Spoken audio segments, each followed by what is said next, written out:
I want to thank you all for being here.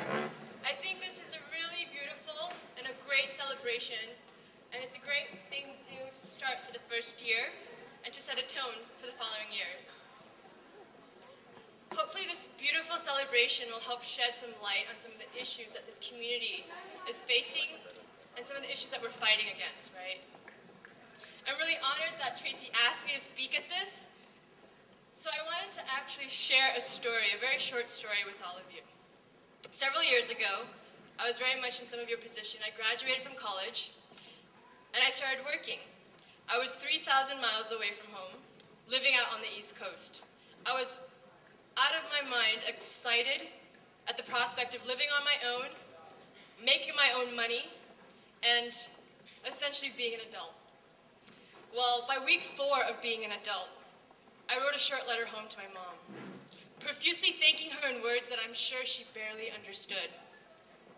In the letter, I wanted to express the genuine gratitude that I had, and to let her know that I was finally beginning to understand what she had been going through for the past 22 years of my life, when she was raising me, my younger sister, and my younger brother while working 10-hour shifts during the day. But you want to know what the irony was that I was growing up with? While my siblings and I were put in the care of an older relative, my mom had to go out and raise other people's children. You see, one of the first jobs that she had when we came to the States was as a nanny and a housekeeper. So while she watched and took care of white children, her infant son was in the care of a trusted relative. I can only imagine some of the guilt that my mom may have felt over this, but her love towards us and for us was never lacking.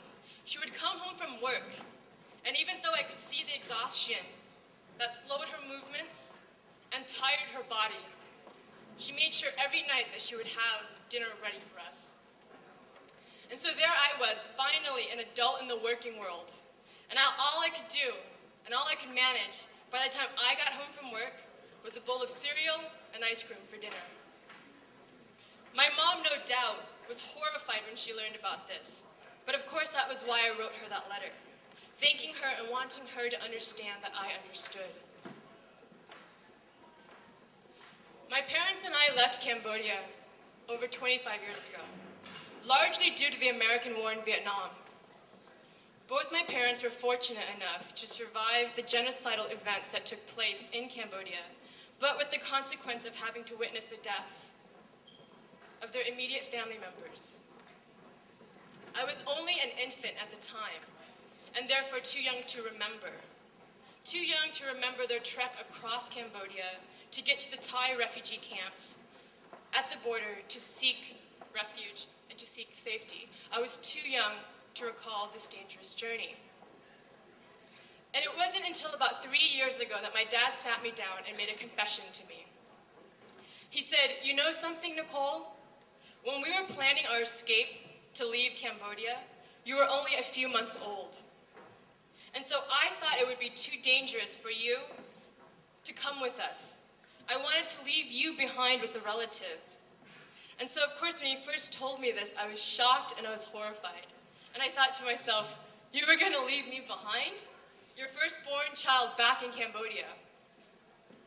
But he explained that the hundreds of miles that they were going to have to trek to get to the Thai refugee camps were going to be through rough terrain and through jungle filled with landmines, as well as soldiers. Soldiers who would kill them upon immediate discovery that they were trying to escape. And so he thought it would be illogical to take me as an infant baby along, a baby that could easily cry and expose the fact that they were trying to leave. So he told me that it was my mom who refused to leave me behind, who knew that if we were going to be separated, there would be no telling when she would see me again. My mom was adamant that I was going to make the trip as well, and so it was in her arms that I made the trip to the Thai borders. And I tell you this story because growing up, I often watched my mom, and I thought to myself, I don't want to be like her. She was often self-denigrating and deferential in front of other people. And I saw this as a huge flaw in her.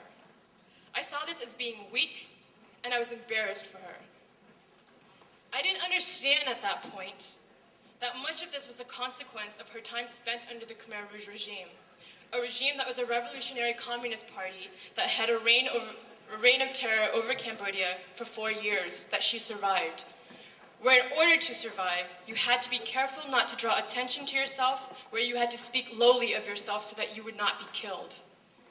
These characteristics in my mom that I read as huge flaws, I later understood as tactics that had helped her to survive. And when my dad told me how she had put her foot down and was unwilling to leave without her child, I only became more humbled by my mother's strength. It made me reflect and to think how little I really did understand about my mom and her experiences. But it's also changed my perspective and pushed me into a deeper level of respect for the woman that I call mother, that I call Ma. For the woman whose strength and force is literally why I'm here today. So I think it's time that I write my mom another letter. Thank you.